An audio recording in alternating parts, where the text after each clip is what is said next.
Muy buenos días, estimados estudiantes. Reciban ustedes mi cordial saludo.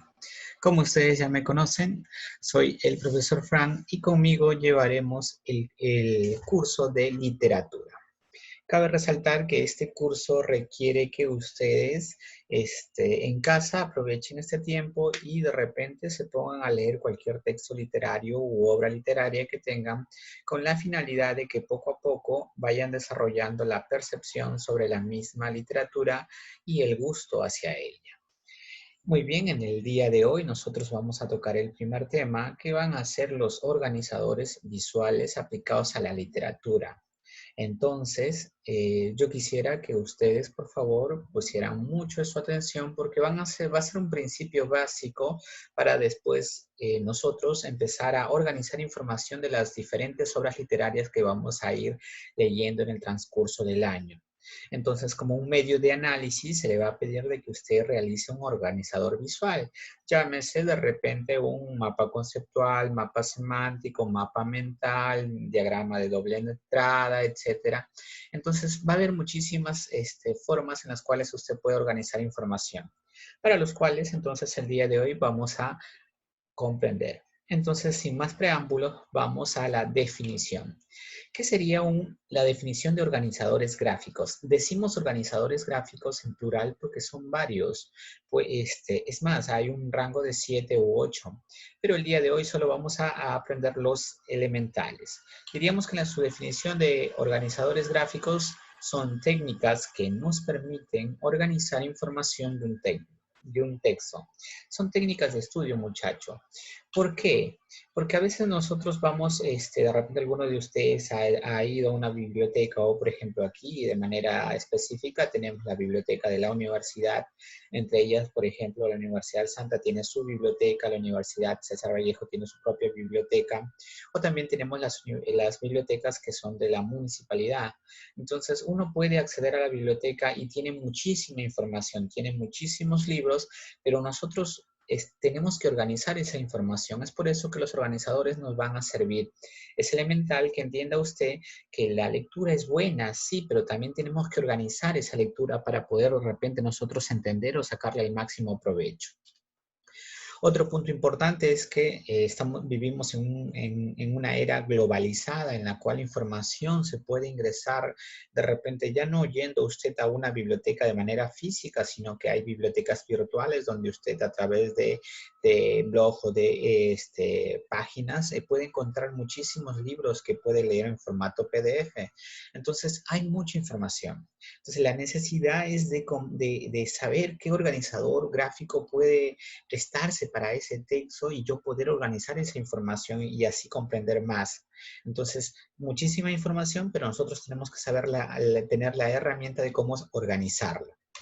Y otro punto importante es el momento clásico que nosotros de repente hemos escuchado historias, ya sea en la escuela, los primeros años, en inicial, sobre todo que nos contaban algunas historias clásicas como Caperucita, Rapunzel, etcétera, etcétera.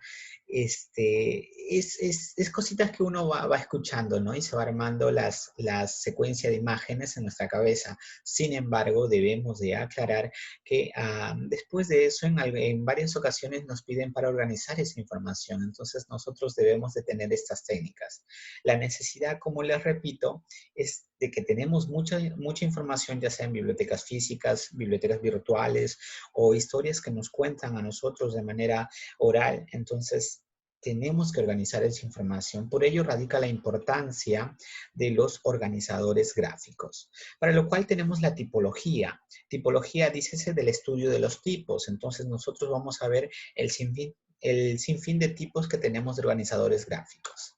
Entonces, el primer organizador que nosotros vamos el día de hoy a estudiar es el mapa semántico o constelación.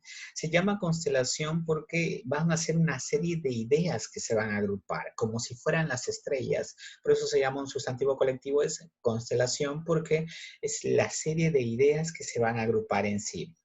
Por ejemplo, diríamos que en este caso, dentro de los autores era Pearson y Johnson los que inventaron el mapa semántico. Cabe recalcar que ellos dos fueron muy importantes en el campo de las ciencias académicas porque hicieron estos grandes aportes que a la década de los 70 no era tan conocido. Entonces, la definición, ¿qué diríamos que es de un mapa semántico o un mapa de constelación? Va a ser una información organizada en categorías. Me refiero a categorías, a grupos en las cuales se va a dar esto. Y bueno, un ejemplo que nosotros vamos a ver el día de hoy sería el cuento que tenemos nosotros en el texto del león y del perrito. Si ustedes han leído el texto, van a darse cuenta que trata la historia de un león que de alguna manera estaba atrapado en un zoológico y las personas para que puedan entrar al ver el león o pagaban con monedas o llevaban de repente algún perro o gato para que sirviera de comida para el león. Sin embargo, uno de las personas que quería ingresar, como no tenía dinero, cogió un perro callejero que estaba por allí y pasó con la intención supuesta de de dar al perro en donación para que pues, el león pueda comer.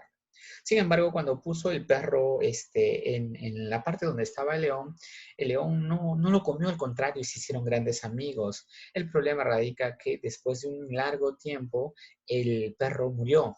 Y el león, súper triste por lo sucedido, no dejaba que nadie se le acercase a sacar al perro que ya estaba fallecido ya.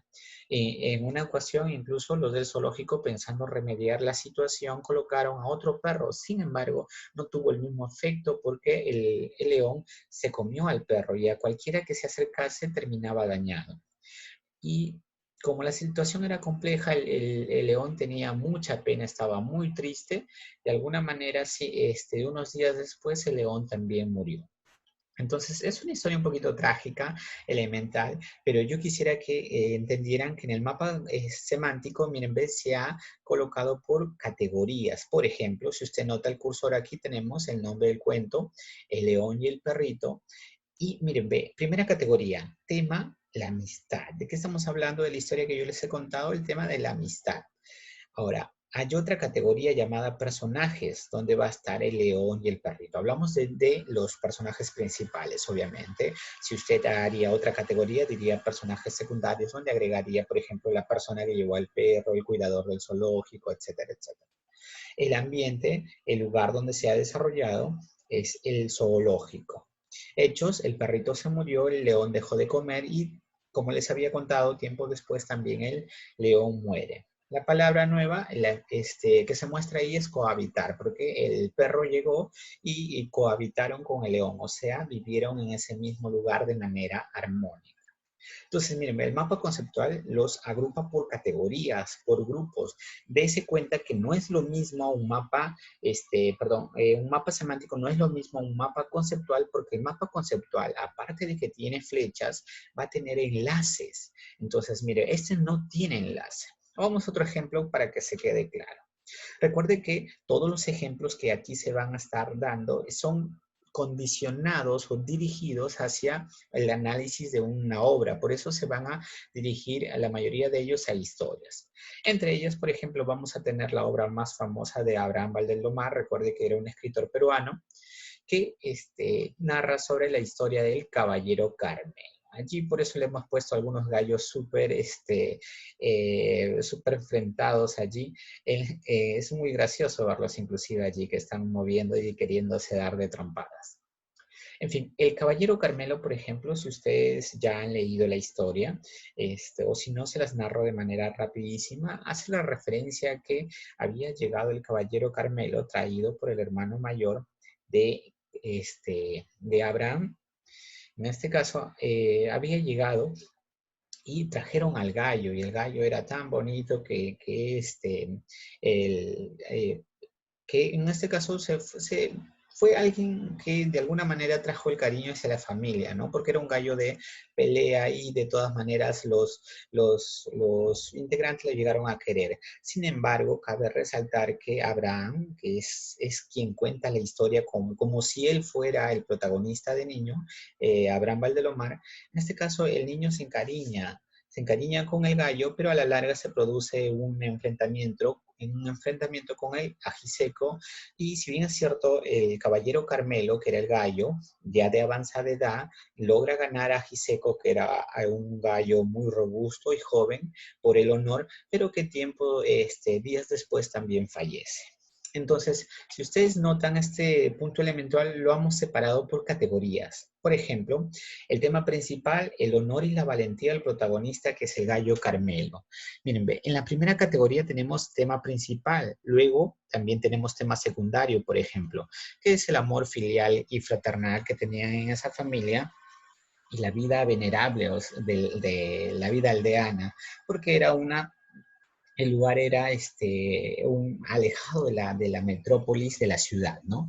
Y sobre todo la inocencia del niño, que en este caso era el narrador, que era Abraham. Los personajes, por ejemplo, mire, otra categoría más, donde tenemos al caballero Carmelo, a Giseco, el narrador, que era Abraham, Roberto, el hermano mayor que trajo al gallo, el pelado, que era un gallo que estaba en la familia y que no tenía muchas plumas, y que en una de las ocasiones incluso hizo desmanes en la casa rompiendo los platos. El padre, la madre, en fin, hay muchos personajes. El contexto, recuerda que el contexto va a ser el lugar. Por ejemplo, el lugar, entre ellos, lo primero que se va a narrar es la casa del niño Abraham, la caleta, o sea, cerca al mar en la que estaba el lugar que se llamaba San Andrés, y la arena donde se realiza la pelea de gallo entre el Carmelo y el Ajiseco. Recuerda que el Carmelo era el gallo mayor, el protagonista de avanzada edad, pero que en sus épocas mozas había sido un gran gallo de pelea. Y el ajiseco, el que era el gallo joven, que de alguna manera era la personificación de un gallo petulante, ¿no? Y muy bien, entonces tenemos ahora género. Recuerda que género narrativo es una historia, y especie se ubica dentro del cuento. Y la estructura, obviamente, la llegada de Carmelo, nudo, la pelea del ajiseco y el desenlace, el triunfo y a la larga muerte del caballero Carmelo. Si usted se da cuenta, va a tener el mapa semántico, se va a dividir en categorías, sin embargo, no va a tener enlace. Entonces, entienda esta diferencia, porque va a ser muy notorio cuando usted intente generar las diferencias que tiene entre un mapa semántico y un mapa conceptual. Entonces, mapa semántico no tiene palabras enlaces. Mapa conceptual, sí. ¿Cómo lo vamos a ver en el día de hoy? Por ejemplo, el mapa conceptual. Cuando decimos mapa conceptual, estamos haciendo referencia al autor Joseph Novak. Él es un pedagogo estadounidense que hasta ahora sigue vivo. Nació en la década, en este caso en el año de 1952 en Estados Unidos, y hasta ahora sigue vivo. Es más, él ha recibido grandes premios de doctor honoris causa, inclusive en España, en Estados Unidos. Entonces, él todavía está vivo y es una gran eminencia en el concepto, en la parte de el conocimiento pedagógico. La definición que diríamos que es una organización de conceptos de manera jerarquizada. Lo, es, la diferencia entre el mapa conceptual y el mapa semántico, una de ellas, por ejemplo, es el enlace.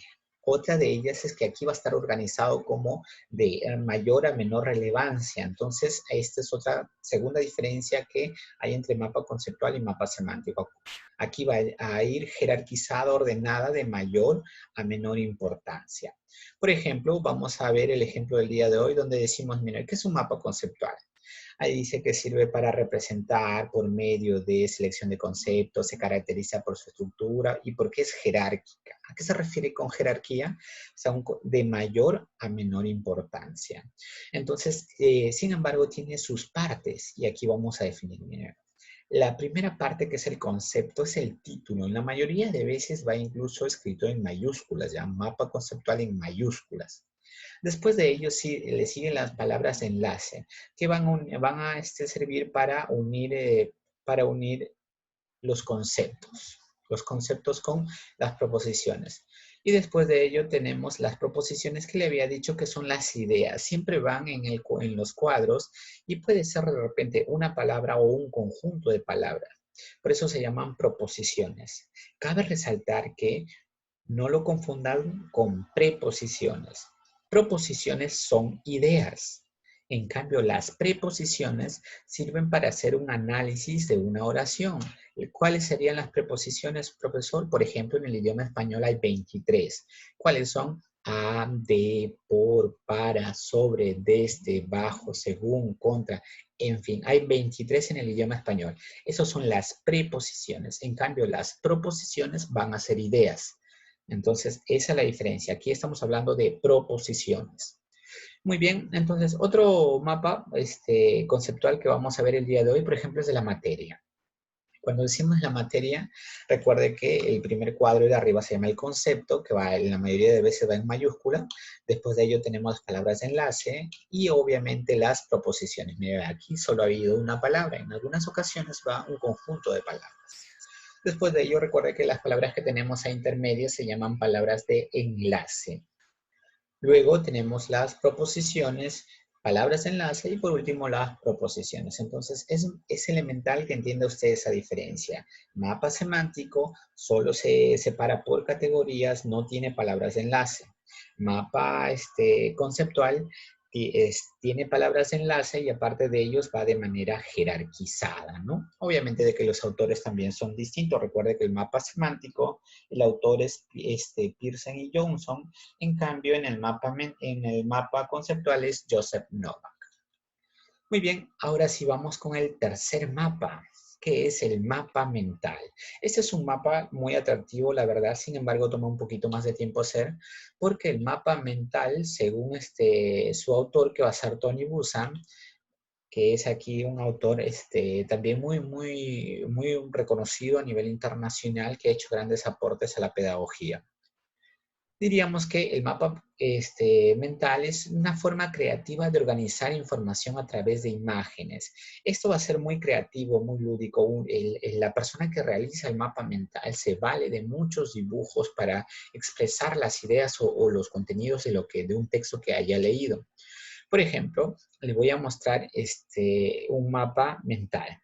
Por ejemplo, este mapa mental, si usted se da cuenta, es muy distinto a un mapa semántico que solo se divide por categorías y de un mapa conceptual que tiene enlaces, preposiciones. En cambio, aquí en el mapa mental vamos a hacer referencia, por ejemplo, está en inglés que significa health, significa salud, donde vamos a tener a un corazón, donde aquí le vamos a dividir, por ejemplo, comida, medicina, la condición espiritual, en este caso la contaminación, en este caso que no haya contaminación, después de ello el estado psíquico, los genes, etcétera, donde miren, en vez de solo colocar palabras, aquí va relacionado con imágenes. Obviamente la imagen va a tener referencias. Si usted se da cuenta, por ejemplo, aquí dice love, el amor, se pone un corazoncito y una pareja. En este caso aquí un hobby, de repente un gusto, una afición que alguien tenga.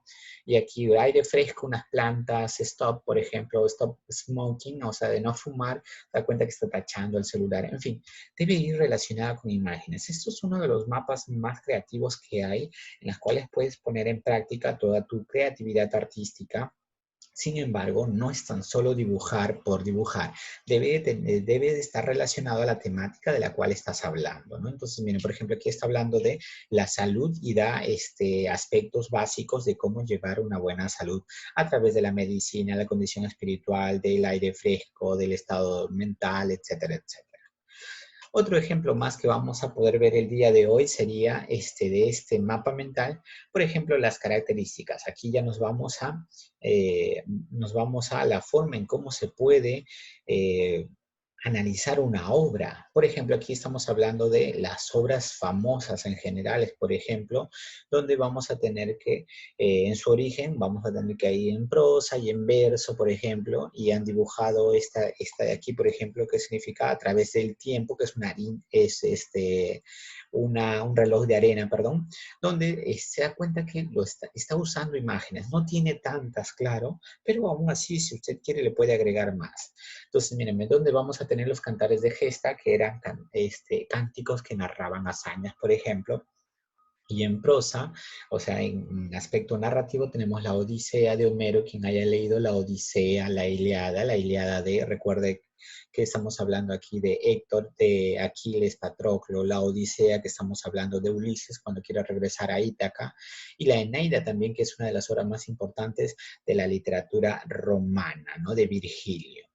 Miren, y después de eso se va, por ejemplo, aquí al tema, los distintos temas que se trataban en esa época, tanto relacionados al amor, a la historia, al género policíaco, el misterio, ciencia ficción, etcétera. Entonces, miren, puede tener pocos dibujos, pero aún así se considera un mapa que se vale de dibujos porque un mapa mental porque va a poner en práctica la creatividad. Por ejemplo, mire, aquí hablamos de personajes, está colocando la imagen de un personaje. Por ejemplo, aquí está colocando la imagen de un personaje donde vamos a tener el protagonista, el héroe, el antagonista, que es el villano, y los personajes principales o secundarios. Narrador, recuerde que tenemos, cuando vaya usted a analizar una obra, el narrador en tercera persona, por ejemplo, omnisciente, que alguien te cuenta la historia pero no sabes quién es, o narrador ausente donde no hay nadie como tal que se muestre. Luego el narrador primera persona, en este caso podría ser el profesor que está narrando, está contando una historia, y narrador protagonista donde yo realizo la historia. Entonces, mire, el mapa mental se va a valer de dibujos. Es elemental que entienda usted ese concepto. Y bueno, luego tenemos, por último, tenemos el mapa de cuadro de doble entrada, donde la definición es que va a tener características en común. A un autor definido no hay, entonces no podemos saber el autor en concreto. Hay teorías que proponen un autor, otro de ellos tiene otro autor, entonces como no es seguro, no hemos colocado todavía, no hemos colocado, perdón, un autor de manera definida. Entre ellos, por ejemplo, aquí tenemos un mapa de doble entrada que sirve para analizar también aspectos, sobre todo para analizar personajes. Cuando usted lea una obra literaria y va a ver personajes que tienen características en común, por ejemplo, aquí hablaríamos, si hablamos de la Ilíada, por ejemplo, entre Héctor y Aquiles, por ejemplo, cuántos años tenía, años, y de repente colocamos cuántos años tenían cada uno, o de repente hablamos de sus seudónimos, a la forma en cómo les llamaban, por ejemplo, entonces aquí colocamos cada seudónimo o de dónde, de su origen, de dónde ellos nacieron, entonces colocamos cada uno sus distintos orígenes. Mi punto es que tienen que tener características en común, algo que se relacionen para poder seleccionarlos por categorías. Entonces podemos hablar del personaje de cuándo nació, cuándo murió, por ejemplo, cuáles eran sus hazañas más importantes. ¿Se da cuenta? Entonces van a ir en categorías, ¿sí? Y por último, tenemos aquí un ejemplo más donde se aplica la literatura. Mire, aquí hemos hecho la clasificación de los géneros literarios. Mire, ve, por ejemplo, aquí hablamos de los distintos géneros, pero aquí tenemos las características, miren, ve. Y estas características tiene tanto el género narrativo, el género lírico y el género dramático. Las funciones también tienen el narrativo, el lírico y el dramático. Si usted se da cuenta, son características en común. Siempre los que se van a describir, las características, los personajes, las temáticas, siempre van en este lado, en el lado izquierdo, siempre van allí. Y la descripción sí va a ir al lado derecho de manera secuencial. Por eso se llama un cuadro de doble entrada, porque de este lado hay una función y del otro lado, de la parte de arriba, hay otra función. Entonces es elemental que usted tenga en cuenta eso. Listo, muchachos, entonces nosotros ya el día de hoy sabemos la diferencia entre un mapa mental, un mapa semántico, un mapa conceptual y también un cuadro de doble entrada. El día de hoy entonces hemos aprendido 4 formas de realizar. ¿Cuáles son las más clásicas? Es el mapa conceptual, el mapa semántico y el mapa mental. Sin embargo, para analizar de manera más específica debemos tener en cuenta que podemos hacer un cuadro de doble entrada. Muy bien, muchachos, ahora sí, muy agradecidos por esta parte de la explicación teórica. Sin embargo, vamos ahora sí al desarrollo de la práctica, para lo cual, por ejemplo, nos vamos a dirigir al módulo donde vamos a tener que resolver algunas actividades. Entonces, es por eso que el día de hoy nosotros, miren, ve, aquí tenemos los organizadores visuales de lo que yo les había estado hablando. Sin embargo, Bueno, aquí tenemos la historia del león y el perrito que yo les conté sobre que el león muere de tristeza tiempo después. Aquí está el mapa semántico separado en categorías, ¿ya? En categorías. Y luego tenemos el mapa conceptual, donde aquí les había dicho que sus características importantes es que en este caso tiene conceptos, tienen proposiciones. Recuerde, conceptos son los títulos, las proposiciones son las ideas y las palabras de enlace pues son los términos pequeños que sirven para unir la idea como tal. Muy bien, ahora sí vamos a resolver las preguntas. Miren, un diseño aquí está de un mapa conceptual, aquí está. Por ejemplo, ¿dónde irían las palabras de enlace? Irían en este lado, ¿ya? Muy bien, entonces ahora sí vamos a desarrollar las preguntitas que se desarrollan, que se muestran el día de hoy. ¿Qué es un organizador visual? Recuerde que va a ser una pregunta clásica de examen a nivel teórico. ¿Qué sería un organizador visual? Van a ser técnicas de estudio, ¿ya? Técnicas de estudio, recuerde, ¿para qué? Para crear representaciones visuales de conocimiento. O sea, vas a organizar una información. Entonces van a ser representaciones visuales de conocimiento. Nos acercamos un poquito más para que lo pueda ver usted. Ahí está, entonces van a ser técnicas de estudio. Recuerde que es un organizador visual, una técnica de estudio. Eso es elemental que usted debe saber, de que son técnicas de estudio. Ahora, ¿cuáles son? Ahí sí podría mencionar usted lo que le había dicho, mapa mental, mapa semántico, por ejemplo, mapa conceptual y un cuadro de doble entrada. ¿Cuáles son las características del mapa conceptual? Yo les había dicho que las características tiene tres. La primera, recuerde que tiene sus conceptos. Tiene conceptos, recuerde, tiene conceptos, los conceptos son los títulos que mayormente van en mayúsculas, después de ello tiene las palabras de enlace, que son las palabras que van en la parte de las rayas, son términos cortos que sirven de nexo nada más, y por último tiene las proposiciones. Recuerde que cuando decimos proposiciones estamos haciendo referencia a, en este caso, a las ideas, ¿ya? Las ideas que se muestran en cada uno. No lo confunda con preposiciones. Preposiciones se usa en el análisis de una oración. ¿Y cuáles son? Son a, de, por, para, en fin. Hay 23 preposiciones. Eso es muy distinto. Después de ello tenemos qué es un mapa semántico. Recuerde que un mapa semántico era en este caso la estructuración de información, pero era una información, recuerde, en categorías, ¿ya? En categorías. Muy distinto al mapa conceptual que lo hacía de manera jerárquica, o sea, de mayor a menor importancia o viceversa, y además se valía de palabras de enlace. Quien desarrolla el mapa conceptual, recuerden, es en este caso el estudioso estadounidense Joseph Novak, ¿ya? Joseph Novak. Ahí está, Joseph Novak. De manera más específica fue norteamericano, ¿no? Cuando decimos norteamericano, ¿por qué? Norteamericano porque nació en Estados Unidos. Americano, listo. Americano. A ver, corregimos aquí. Americano, listo. Ok, americano. Norte, ahí está, americano. Listo. Entonces, es importante que nosotros manejemos estos conceptos, ¿ya? ¿Qué es un organizador visual? Es una técnica de estudio. ¿Para qué sirve? Obviamente, para comprender un poquito más la información, etcétera, etcétera. Pero la palabra clave es una técnica de estudio, ¿ya? Aprendas este concepto. ¿Qué es un organizador visual? Una técnica de estudio. Muy bien, ahora sí vamos al desarrollo de la práctica en clase. Esto es muy sencillo, recuerde usted, vamos a analizarlo de manera fugaz. No es un organizador visual. O sea, de todo este grupo hay uno que no es. ¿Cuál será el que no es? Recuerde que el que no es diagrama de Venn, le llaman al diagrama de Venn, recuerde, a aquellos círculos que comparten características en común. Entonces, los círculos, por ejemplo, que tienen uniones, a eso también se le llama organizador visual, organizador de ideas. Entonces, sí es. Un mapa conceptual también es, recuerde, un mapa semántico también. En cambio, un subrayado no. Un subrayado es una técnica de estudio, es cierto, pero es una técnica de estudio de comprensión textual, ¿ya? Y además no es un organizador visual como tal. Un cuadro de doble entrada, sí. Vamos al siguiente.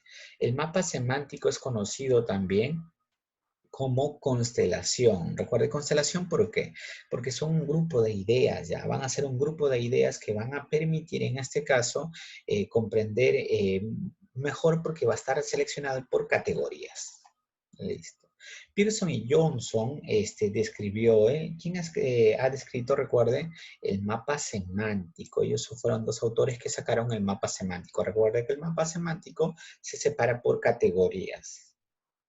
¿Cuál es el primer paso para elaborar un mapa semántico? Poner el título, leer de forma antihoraria, o sea, en horarios no adecuados, lluvia de ideas, buscar palabras nuevas o elegir categorías. La respuesta correcta, por ejemplo, en la número 4, es lo primero que debes hacer es tener lluvia de ideas, o sea, en este caso, tener varias para que recién lo puedas clasificar en categorías y recién puedas llevar a la redacción o a la elaboración del mapa semántico en sí. Joseph Novak desarrolla el organizador visual llamado, recuerden que Joseph Novak, el estadounidense, hace el mapa conceptual. Listo, el número 5, vamos a la número 6 el día de hoy. A ver, en la número 6 dice, ¿en qué década se desarrollaron los estudios sobre el mapa conceptual? En este caso, Joseph Novak empieza los primeros estudios en la década de los 70. En 80 ya publica una obra relacionada a esto, pero los primeros estudios se dio en la década del 70. Planteó la teoría del aprendizaje significativo. Esto es un poquito de psicología ya, muchachos. David Ausubel fue el que planteó la teoría del aprendizaje significativo. ¿A qué hace referencia esto? A que, por ejemplo, se valía con ayuda de Joseph Novak, ellos tenían la idea de que el aprendizaje que uno adquiere que sea significativo, que tenga relevancia y que a la larga uno lo practique. Como por ejemplo el día de hoy yo les estoy enseñando a cómo hacer, por ejemplo, organizadores visuales y ustedes a la larga lo tienen que aplicar. Cuando ustedes lean un texto, se les pida analizar, tienen que realizar sus organizadores visuales. Entonces, si usted realiza el organizador visual, entonces con la ayuda de un mapa conceptual, mapa semántico, etcétera, va a ser significativo porque ya lo está usando usted. En el ejercicio número 8, dice el autor de Aprendiendo a Amar. En este caso hacemos referencia a Joseph Novak, ¿ya? Porque él recuerda que 10 años después, en la década del 80, va a sacar su obra Aprendiendo a Aprender, donde vamos a tener aquí, donde nos va a explicar de la forma en cómo se realiza o los fundamentos teóricos un mapa conceptual. Los conceptos van, ¿en qué van en este caso? Recuerden que van en las elipsis. ¿Qué son las elipsis? Son los cuadros, ¿ya? Los conceptos, recuerden, de un mapa conceptual, los títulos van en las elipsis. ¿Qué son las elipsis? Los cuadros. Y el ejercicio número 10 nos dice lo siguiente, las palabras de enlace van ¿en qué recuerde que van las palabras de enlace? Estamos en la número 10.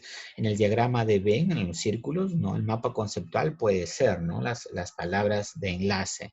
Mapa semántico, no subrayado, no cuadro doble entrada, no. Aquí sería el mapa conceptual. Listo, muchachos, entonces ahora sí le queda a usted simplemente hacer la tareita de lo que va a continuar, que es básicamente para responder unas preguntas. Lo elemental que usted tendría que saber sería lo siguiente. Por ejemplo, profesor, ¿qué tenemos que hacer nosotros el día de hoy? Lo que tienen que hacer ustedes, por ejemplo, ya saben que de manera elemental, tiene usted que hacer su mapa conceptual, un mapa semántico, mapa mental, cualquiera de ellos, pero debe de hacer del tema del que estamos hablando hoy. ¿De qué estamos hablando? De organizadores. Entonces, imaginemos que yo hago un mapa mental, por ejemplo. Entonces, de repente, si quiero yo lo hago en una hoja o si no, lo hago en 2 hojas, no hay ningún problema. Donde coloque el título en el centro y un dibujo y después de ello digamos que por un lado coloco lo que es el mapa semántico, por el otro lado el mapa mental, luego por abajo de repente un mapa conceptual y luego por el otro lado un cuadro de doble entrada. El punto es que usted debe de hacer un mapa donde resuma toda esta información enseñada. Lo hace y después de ello ya recién puede hacer la práctica domiciliaria. Muy bien, muchachos, entonces esta ha sido la clase del día de hoy. Espero que les haya sido de mucho agrado y nos estaremos viendo en la próxima ocasión. Entonces, sin más que decirlo, me despido. Que tengan un buen día.